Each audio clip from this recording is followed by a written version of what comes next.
Good morning, students.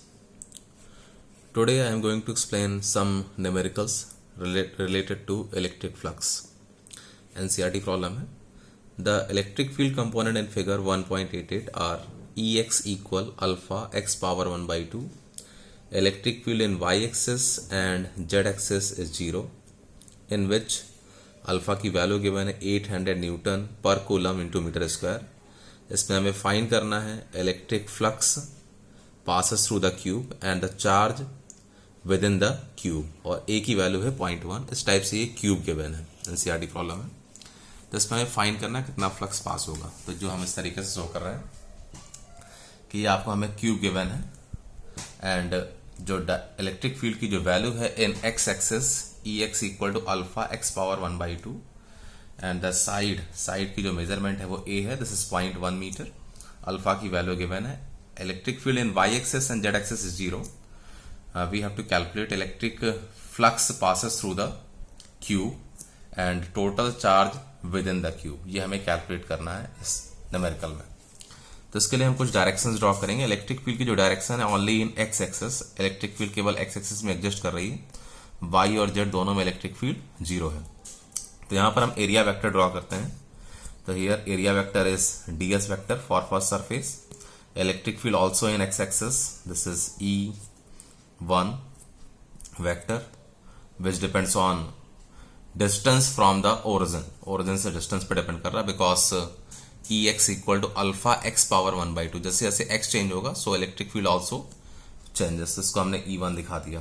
And electric field at this point it is also in same direction in positive x-axis, it is equal to E2 या इसको हम E2 कर लें and this is E1, इसको हम E1 कर लेते हैं. And area vector perpendicular outward, so this is ds vector. तो ये फर्स्ट वाले सरफेस के लिए इलेक्ट्रिक फील्ड इंटेंसिटी की जो डायरेक्शन है it is in positive x axis, area vector perpendicular outward. इस सरफेस पर electric field intensity in X axis and area vector in outward direction. Here the angle between E2 vector and ds vector is 0 degree. And at this point the angle between E1 vector and ds vector is 180 degree. In y-axis, अगर हम y-axis की बात करें तो y-axis और z-axis इन सब में electric field की वैल्यू 0 है. तो यहां पर अगर हम कंसीडर करते हैं कि एरिया वेक्टर तो ds वेक्टर और इसका जो कंपोनेंट इलेक्ट्रिक फील्ड का जो कंपोनेंट x एक्सिस में है उसके साथ जो एंगल क्रिएट होगा it will B 90 degree. So the flux passes through this surface will be 0 because angle between E vector and ds vector is 0. अगर हम यहां पर ड्रॉ करें तो सेम कंडीशन यहां भी है. ds vector electric field vector and angle between them is 90. तो अगेन यहां पर वैल्यू 0 हो जाएगी. इसी टाइप से अगर हम यहां पर नेमिंग कर लें, सपोज इसकी नेमिंग करते हैं A B C D E F G and H. अगर हम नेमिंग कर लें तो A B C D ये वाला जो फेज है इसके लिए जो एरिया वेक्टर होगा परपेंडिकुलर इनवर्ड अंदर की तरफ होगा. इलेक्ट्रिक फील्ड है एक्स एक्सिस में, तो यहां पर भी जो एंगल आपको मिलेगा वो 90 डिग्री होगा. ds vector and electric field vector angle 90. इसी टाइप से E F G H अगर इसके लिए हम देखें तो एरिया वेक्टर है परपेंडिकुलर आउटवर्ड बाहर की तरफ, इलेक्ट्रिक फील्ड जाएगी एक्स एक्सिस में तो वो भी हो जाएगा हमारे पास 90 डिग्री एंगल. तो फ्लक्स की value 0. So electric flux only passes from BFGC and AEHD. केवल इन दो से फ्लक्स पास होगा. बाकी जो फेजेस हैं हमारे पास AEFB, DHGC, ABCD, EFGH इन सब से फ्लक्स की वैल्यू 0 होगी because the reason is electric field component and area vector perpendicular to each other. तो इस पूरे क्यूब से जो फ्लक्स पास होगा the flux passes through the whole cube. Phi is equal to only passes from BFGC. Electric flux passes from BFGC. This is E into ds and cos 0 degree because दोनों parallel हैं. फिर plus इस surface की अगर हम बात कर रहे हैं AEHD तो AEHD यहां से भी हो जाएगा E into ds into cos 180 degree. ये इस तरीके से आ जाएगा. So flux phi is equal to यहां पर वैल्यू होगी E इंटू ds और ये जो ई है, कि अगर हम इस सरफेस की बात करें तो इस ई को हमने E2 लिया हुआ है, सो E2 into D S, and cos 0 की वैल्यू 1, तो और ds का जो इंटीग्रेशन है it will be s plus इसमें e common and cos 180 is -1, so we get -s, this is E1. So flux phi is equal to E2s minus E1s. Since phi is equal to electric field intensity की जो value given है it is equal to alpha x power 1/2, alpha x power 1/2, तो alpha, और अगर हम इस surface की बात कर रहे हैं BFGC, तो इस सरफेस के लिए जो x की वैल्यू है दिस इज a, यहां से यहां तक a है और ये भी a है, तो टोटल हो जाएगा a प्लस a 2a हो जाएगा, this is 2a power 1/2, this power is 1/2, तो अल्फा 2a पावर 1/2 एरिया. अगर हम इसका सरफेस एरिया फाइंड करें तो वैल्यू हो जाएगी a square, and this is a square minus E1 alpha a power 1/2 and a square.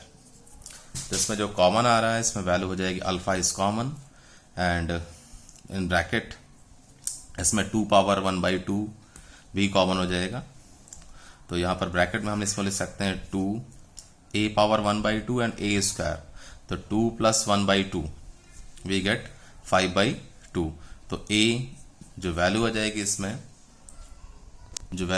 इसमें a power 5/2 minus alpha common हो गया है, and here a square into a power 1/2, so a power again 5/2, तो here a power 5/2 is common, और यहाँ पर 2 की power है 1/2, तो यहाँ आ जाएगा alpha a power 5/2 is common, in bracket this is √2 minus 1.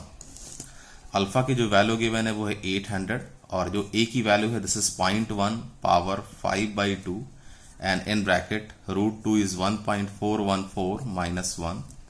तो इन सबको अगर हम सॉल्व करेंगे तो वैल्यू आती है 1.05 समथिंग.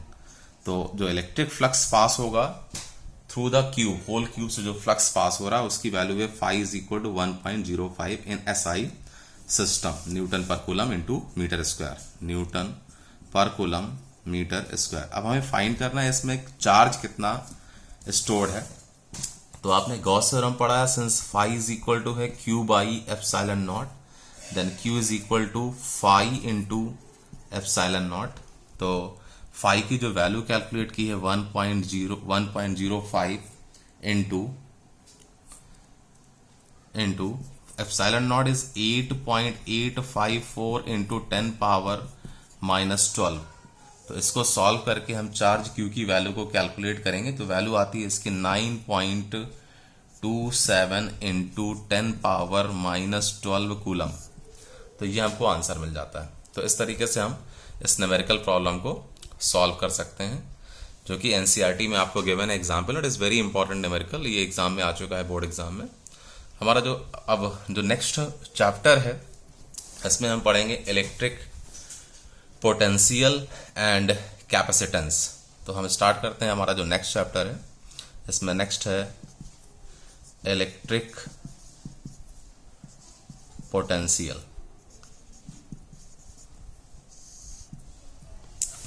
बच्चों इलेक्ट्रिक पोटेंशियल क्लास 10th में आप लोगों ने पढ़ा हुआ है. इलेक्ट्रिक पोटेंशियल क्या है, जैसे कि क्लास 10th के अकॉर्डिंग आपने पढ़ा है कि सपोज अगर एक प्लस क्यू चार्ज है और इस प्लस क्यू चार्ज की एक इलेक्ट्रिक फील्ड है, और इस इलेक्ट्रिक फील्ड में आपने पॉइंट ए कंसीडर किया. हमें फाइंड करना है electric potential due to plus Q charge at point A. तो इसके लिए हम डिफाइन करते हैं, suppose a unit charge is placed at infinity. ये यूनिट चार्ज आपका इनफाइनाइट्स पे है और इसको हम यूनिट चार्ज को इनफाइनाइट से पॉइंट ए तक ब्रिंग करते हैं. तो according to electric potential definition, work done in bringing a unit positive charge from infinite to a point in electric field is called electric potential at that point. जैसे कि हमारे पास ये plus Q charge है तो इसकी ये electric field develop करेगा. उस इलेक्ट्रिक फील्ड में इस यूनिट चार्ज को लाने में जो भी हम वर्क करेंगे, this work is called electric potential at this point. अगर ये यूनिट चार्ज नहीं है, सपोज चार्ज की वैल्यू है Q नॉट और आपको वर्क लाने में जो वर्क करना पड़ रहा दैट इज W, तो उस केस में एट पॉइंट ए जो इलेक्ट्रिक पोटेंशियल होगा V is equal to work done in bringing q naught charge from infinite to point A, it is equal to W, and the test charge is q naught. तो electric potential का formula है work done upon test charge. So if test charge q naught is equal to 1, मतलब इसकी वैल्यू अगर unit है, so v is equal to w. इससे हम डेफिनेशन बनाते हैं. तो according to definition of electric potential is work done in bringing a unit positive charge from infinite to a point in electric field is called electric potential at that point. अब इसकी जो unit है, the unit of work done is joule and the unit of charge is coulomb. तो इसकी unit आ जाएगी joule पर coulomb, और इसको हम लिख सकते हैं suppose the work done is 1 joule and charge is 1 coulomb. तो in this case the potential at point A will be 1 volt. तो volt is the unit of the electric potential in SI system, and 1 volt can be defined as work done in bringing 1 coulomb charge from infinite to a point in electric field is 1 joule, then electric potential at that point will be 1 volt. इसी तरीके से हम define कर सकते हैं electric potential difference.